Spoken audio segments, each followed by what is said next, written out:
Hey there, fourth trimester listeners. Our program today is proudly sponsored by Family Album, your secure haven for sharing baby photos and videos. Head over to the App Store today, search Family Album, one word, download the app, and start creating a legacy of love, one photo at a time.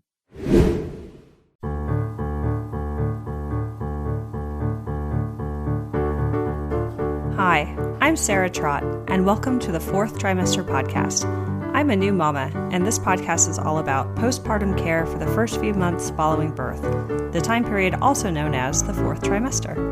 My postpartum doula, Esther Gallagher, is my co-host. She's a mother, grandmother, perinatal educator, birth and postpartum care provider. Fourth trimester care, our topic, is about the practical, emotional, and social support parents and baby require. And importantly, it helps set the tone for the continuing journey of parenting. Hi, welcome to the Fourth Trimester Podcast. This is Esther Gallagher with you this week. Sarah cannot join us due to family and work commitments, and so it's just me today. I'm sorry Sarah can't be with us. She's always got the best queries and input, and I miss her when she's not here with me. This week, we're going to be talking more about visiting. So this is food for thought for parents to be, for partners of moms who plan to breastfeed, for adoptive parents who have friends and family who've offered to help, or I might add, who have not offered to help because somehow they think that just because you didn't give birth to this baby, you're not going to need help. So hopefully all of the tips that I'm going to discuss today will be helpful to new parents. And my deepest wish is that these tips are heard and understood by those who have decided that they ought to be able to visit new parents and maybe have been asked to visit in the first 6 weeks by the new parents, but maybe hadn't really thought about how to make that visit a truly enriching experience for everyone involved, and really giving thought to how can I be an agent of support, and what can I do to minimize any sort of stress for the new parents? So we're going to launch in. Remember how often I have iterated and reiterated on this podcast how important it is for new parents to sleep when the baby sleeps. And in order to do that, they're eating when the baby eats. And when the baby's needs for burping, diaper changing, holding while they get through a fussy period, or just are in active alert and quiet alert states and not sleeping, that parents have the opportunity to do the self-care that cannot be done for them. So that's where we start, that parents really are in a state of recovery and healing, having given birth, and their bandwidth needs to be focused on baby, as well as how to do their best self-care, when and how. Now, most parents imagine that the time to do self-care or anything else that they've put on their plate is when the baby's sleeping. And I'm here to tell you that in the first 6 weeks, that is a dangerous notion. When we live in a culture where we are more and more and more and more learning about what has been true for long since before we started to acknowledge it, that the mental health states for new parents is shockingly not a picture of wellness, And we know that in this culture, parents struggle to get healthy nutrition, adequate sleep, and time for self-care, whether or not they're pregnant or postpartum, but particularly when they're pregnant and postpartum, or going through the process that takes so much time and focus and effort of creating their family through foster care or adoption. That when this is so true, we need to refocus on basic human needs: nutrition, sleep, appropriate exercise, and those little fundamental self-care moves like brushing our teeth. So, how can you support a new family? Well, the first thing you can do is not insist that you need to see them or their baby, right? That's not a need. It's not a need on your part. There are lots of ways that you can stay connected and be supportive to new parents. It's a longing. I totally resonate with the longing, and it's a wonderful longing, but it's not an entitlement. It just isn't. And as I said on the previous podcast, when asked, the question Sarah put forth in the voice of the visitor, the potential visitor, oh, but we just love that baby. We just want to see that baby. My answer to that is, have you forgotten the parents? Have you forgotten your baby? A person who's just adopted their child or given birth to their child or is supporting intimately the person who's just given birth to that child. Have you forgotten that they too have deep, abiding, basic human needs in this sacred and fraught and vulnerable process they're in? Please, please don't forget the parents. Put them first. After all, they are who are now responsible for the well-being of that baby. You're not. You get to go home. You can give all your advice and leave. However you may think you're responsible for all of this, the actual bottom line fact is that you are not. The parents are, and they are the ones who require our support. And that needs to come primarily in the form of basic human needs and respect for the sacred nature of what is unfolding.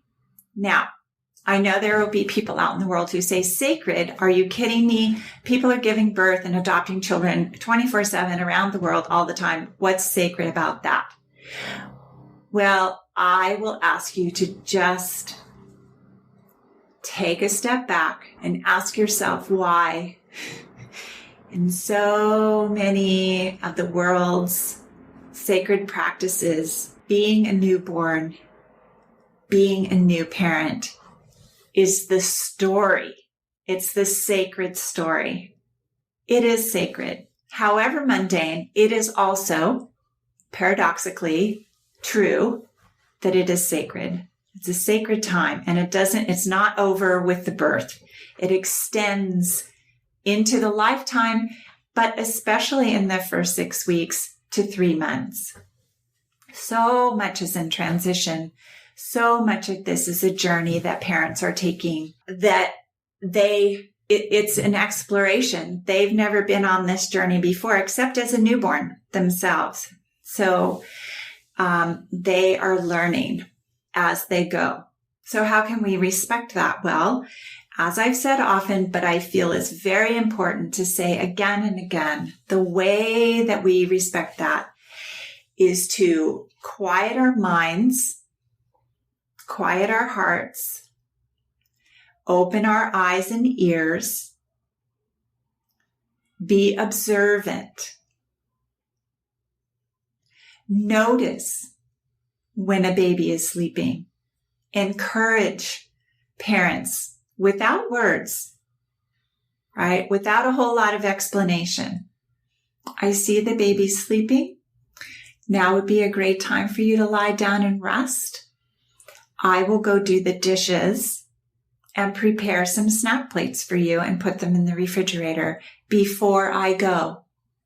Thank you for letting me come visit you and your wonderful baby. Thank you so much. Noticing a mother who's clearly very tired, who cannot stay focused in a conversation, whose lids are getting heavy. Notice, offer, would you like to take the baby into bed now and breastfeed lying down and just relax? I am happy to clean your bathroom quietly and prepare that sitz bath for you while you and the baby are resting. Thank you so much for allowing me into your home and allowing me to be in your presence in this sacred time. We have instructions on how to prepare sitz baths in previous episodes, but I will go by that little process in a moment. Observing the mom whose baby has come off the breast and offering, would you like me to hold the baby, maybe burp and diaper change the baby? I don't know if you've had a chance to brush your teeth today or go to the bathroom. Why don't I walk the baby around for a few minutes and see if that burp comes up, and I'll check the diaper and change it. And when the baby shows signs of wanting the breast, I'll let you know. Thank you so much for letting me come and visit you and your new baby in this wonderful, wonderful time of healing and recovery. I hope your healing and recovery is going well.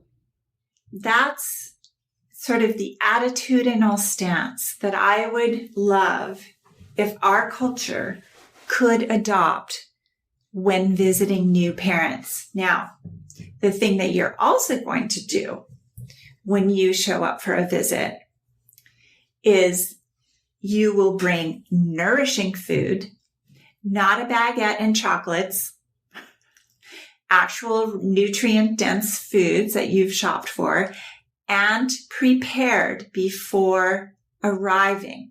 You are not entitled to time in their kitchen. You've prepared wonderful snacks, nourishing things. You're not bringing, croissants and scones and coffee. You're bringing nourishing teas, proteins and fats, fresh fruits, well-prepared, properly prepared, lots of vegetables. These are the things you're arriving with when you arrive with gifts for the new parents. By the way, babies don't need gifts. Their parents have seen to that adequately. And as the moment you arrive, having been granted this wonderful opportunity, you set your timer for 20 minutes. 20 minutes. That's about the time it takes to breastfeed a baby on the first breast, more or less. Some babies, lots more. Some babies, a little less. That's about the time a mom really can sit in your presence, tell you how she's doing. A dad can talk about what it's like having a new family. And then they're ready. Really, they're ready to rest. So a 20-minute visit. And think about, well, if you have 20 minutes and the parents actually aren't really available for social emotional time, what could you do in 20 minutes that would be helpful? You could throw in a load of laundry. You could notice that there's a clean load and put it in the dryer. You could notice there's a dry load and fold it. You could do all three in 20 minutes. You could go into the kitchen and put the dishes in the dirty sink, wash them, or put them in the dishwasher and put away the clean dishes. You could go to the fridge, put your snacks in the refrigerator, having given some to the parents already, perhaps, and whip up a quick smoothie for the parents, so long as they're not sleeping and that blender won't wake them up.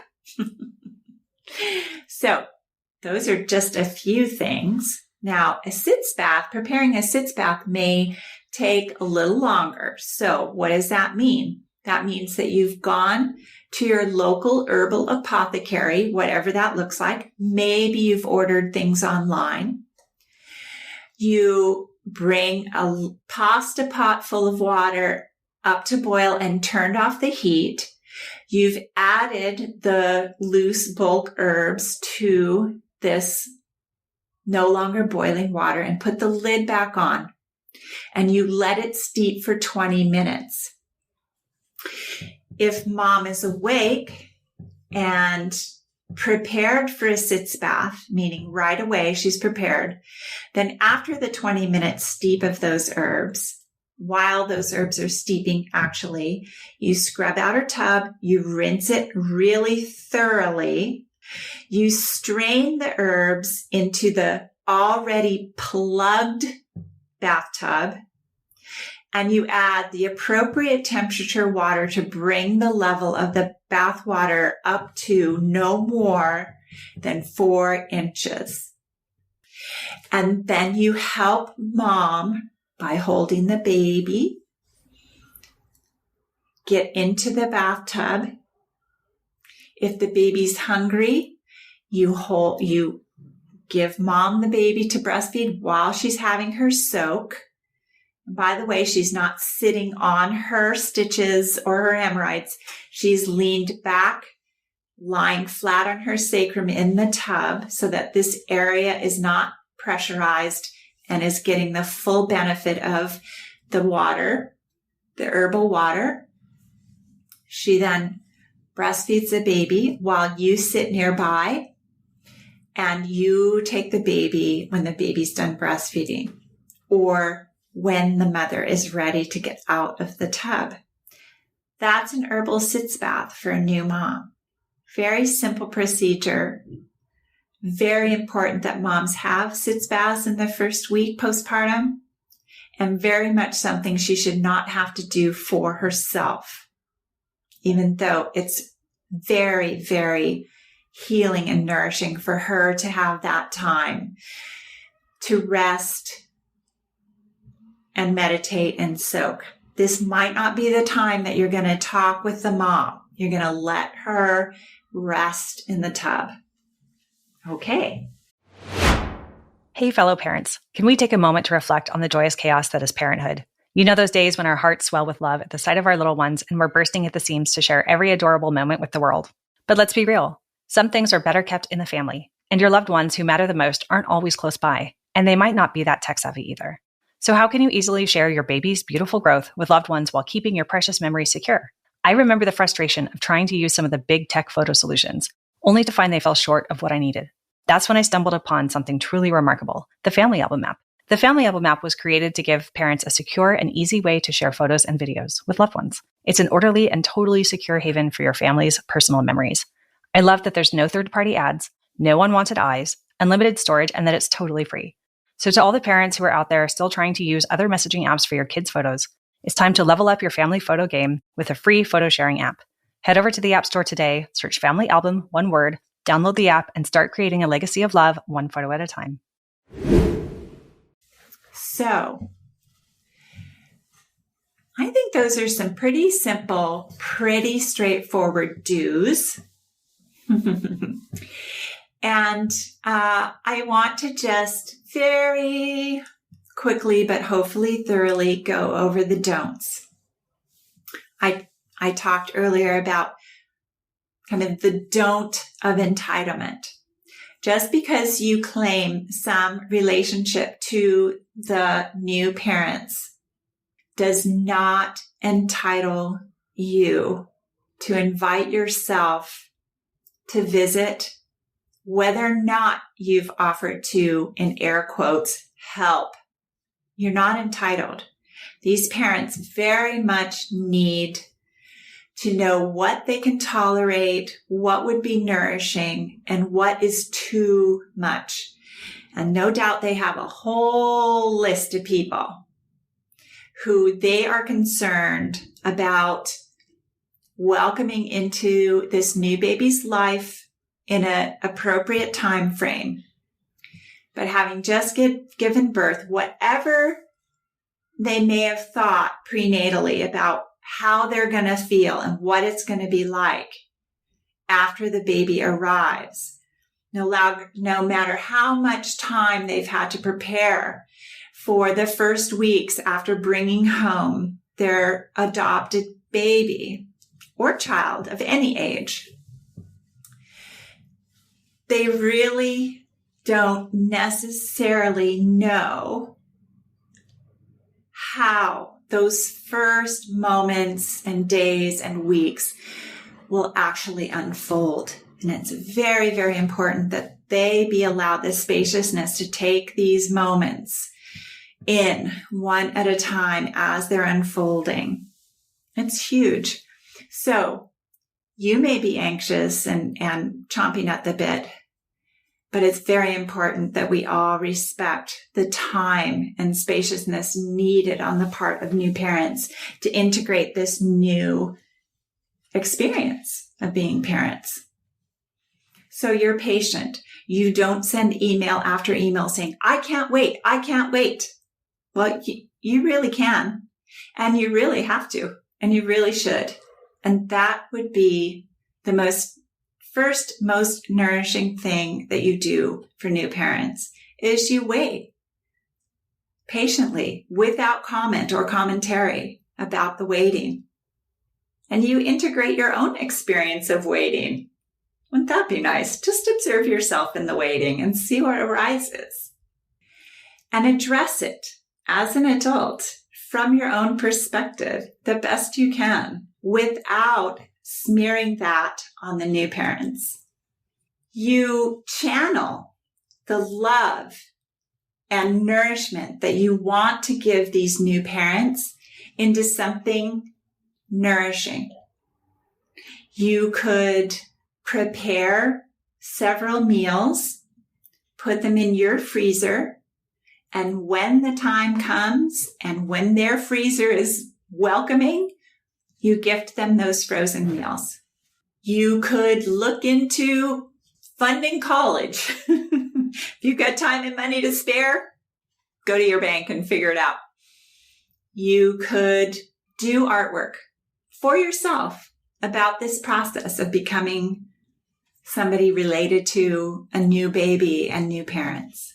There's lots of things you could be doing with all that time and energy that might be way more appropriate than just showing up because you want to. I have to tell you how many times, can't even count how many times I've been told by my clients, by the new parents, gee, when I hadn't been pregnant yet and I hadn't given birth,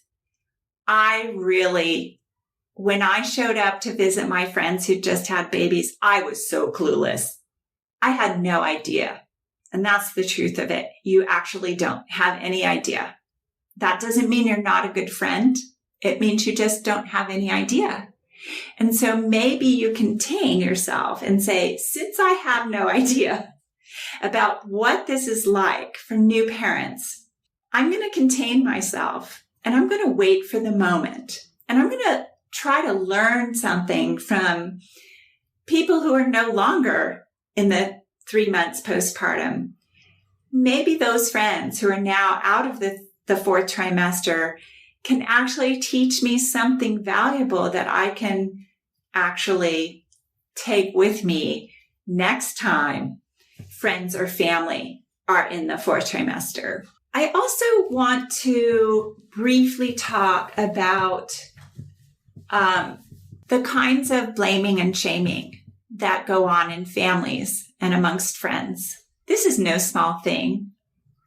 It's really, really hurtful to new parents. And again, I see and hear from new parents who say, yeah, I just had to cross that person off my list. It was very painful. Or, yeah, that really changed the relationship that I have to my parent or parent-in-law, when I realized that they just can't be adults and take good care of themselves when they're in our presence. They expect to be the center of attention. They want to talk about politics, what happened at work without being asked. They're just entitled to spout on for 3 hours about how terrible, what's going on in the world is, without any regard for how that might be met by the wide open hearts, minds, and souls of new parents who need to be able to experience that wide open vulnerability on behalf of each other and their new child, and not for the world outside their nest. They can't do anything about it. They probably didn't create it. And what they need now is a kind of protection from it. So knowing how to contain your own stuff, the world outside the nest, trauma, containing those things is very, very important. And if you cannot do this, hopefully those new parents know this about you and they are opting to have you not visit until they feel less vulnerable. They feel they can integrate your personality and your modus operandi, and they are entitled to that. So, once again, when you are being given the wonderful opportunity to visit new parents, you arrive with curiosity for the other, right? You have no needs. You don't require them to tell you their story. That's their story. They have good reason to need to contain it. If they've told it at all, they may have told it already too many times. And they just need to be in the present moment. And that present moment may be filled with a lot of quietness and deep observation for themselves and their new baby. What a gift for you to be able to participate in that. So showing up and having the first thing you say to new parents is, so tell me all about the birth. That's not appropriate. You're not entitled to that story. There may be very good reasons why they are not ready, willing, or able to tell that story, either because it was always because it was just overwhelming. No matter how it was overwhelming, it was overwhelming. And they are still in the process of integrating their story together and individually. And that doesn't happen when they tell their story to other people who might decide to comment on that story, right? They don't need to integrate your comments and your opinions and your judgments about it. However skillful or unskillful you or I, and I will fully admit to having been very unskillful in this parameter for much of my life and career, I did not know better. So those are the primary essential don'ts. And hopefully you understand the basis. Think of yourself, put yourself into a time or a place where you yourself were quite vulnerable and needed intensive self-observation and perhaps loving, nurturing, witnessing and observation from others. And what it was like for you when you got that and when you didn't. Try to hold that for yourself as a reason for your behavior when you're in the presence of new parents.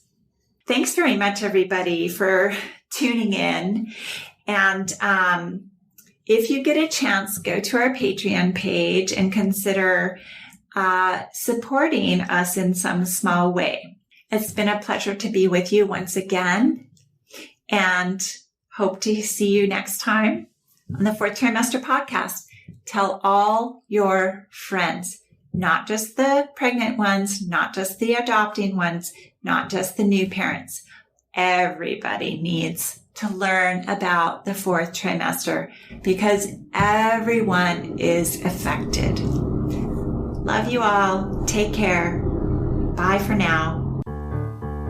You can subscribe to this podcast in order to hear more from us. Thank you for listening, everyone, and I hope you'll join us next time on the fourth trimester. The theme music on this podcast was created by Sean Trott. Hear more at soundcloud.com/Sean Trott. Special thanks to my true loves, my husband Ben, daughter Penelope, and baby girl Evelyn. Don't forget to share the fourth trimester podcast with any new and expecting parents. I'm Sarah Trott. Goodbye for now.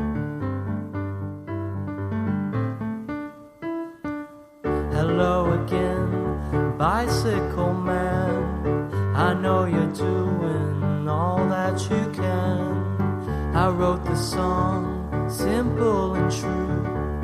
I wrote the song, I'll sing a song for you.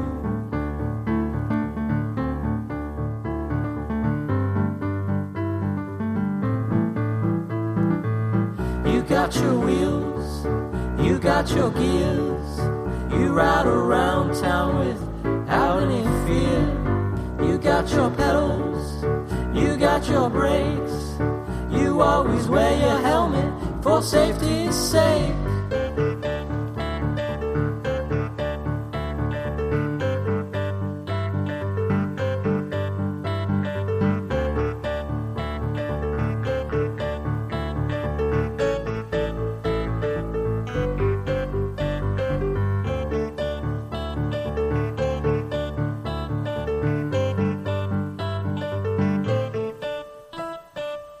Hello again, bicycle man. I know you're doing all that you can. I wrote the song, simple and true. I wrote the song, I sing a song for you.